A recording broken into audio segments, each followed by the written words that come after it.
Let's imagine a Greyhound bus draws up outside Garden Court. And we all file right out that door and down and get into it. And off we go, down University Avenue onto Highway 94 and on. And after a little while, somebody says, "Where are we going?"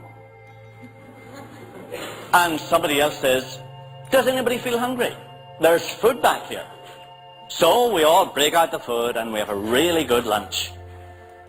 And then somebody says, "Why are we on this bus?" But somebody else says, "Let's sing some songs and let's play some games." So we sing some songs and we play some games. Now, the situation is strange enough for an afternoon.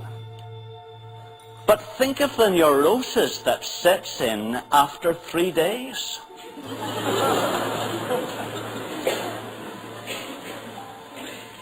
And then think of the situation after we've been in that bus for 20 years. And some of us are beginning to wonder now, okay, at the beginning, maybe it didn't matter where we were going, we were all having such a good time, but now we're not all having such a good time. Some of us have got sick, and some of us are enemies of each other, and some of us are trying to protect ourselves in one corner against some others in another corner, and some of us have too much food, and some of us haven't enough food, and some of us have died and have been thrown off the bus. Now, surely it's time to find out where we're going. And of course, exactly how it would happen, I'm not sure, but as children are born to us, they begin to ask the questions that we used to ask when we first got on the bus. And they say, "Why are we on this bus? Where are we going in this bus?" And the parents just tell them, "Keep on laughing. Just keep on cleaning those windows." And bit by bit we begin to realize that actually every one of us is trying to pretend that it doesn't matter where we're going as long as we keep ourselves occupied doing things in the bus. And of course, some of us find the situation so absolutely maddening that we feel we have to get out of such a meaningless position somehow or other. And there is, of course, only one way off, and that is the way those who died found. They were thrown off the bus. And so one of us, unthinkable though it is, writes a book on how to commit suicide. And of course, we all think that could never happen, except that those of us who know the story of the publishing of that book know it has already happened. Of course, what drove us to look for a book like that was the meaninglessness of the other writers on the bus who wrote books purporting to explain why we were there. And their books were so dumb. How to win by intimidation, how to be happy though married, how to make a fortune in real estate or in bus seats. And we just felt, this is dumb. All you're doing is telling us how to occupy ourselves while we're on this bus, but it doesn't tell us why we're on it or where we're going.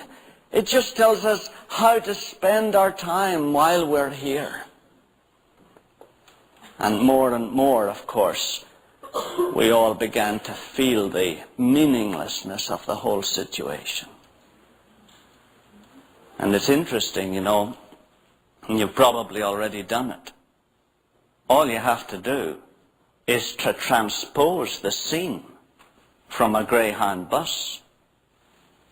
to a sphere spinning through the space of the universe at hundreds of miles an hour. And you've got the predicament of the human race. Round and round and round we spin till evil war to hem us in. It won't be long. It won't be long.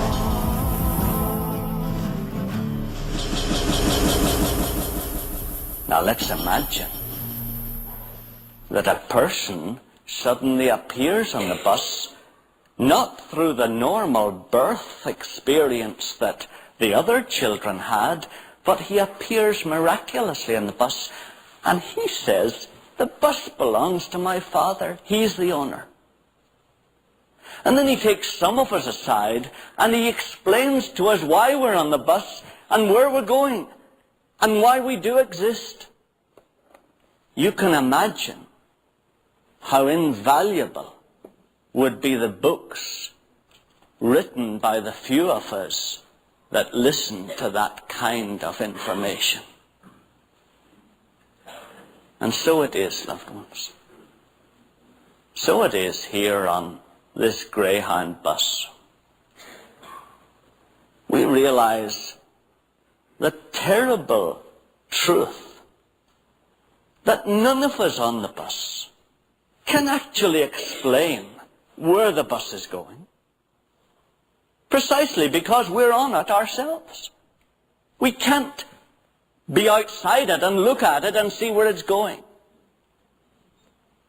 And we can't explain who owns it or who keeps it going, because we're on the bus.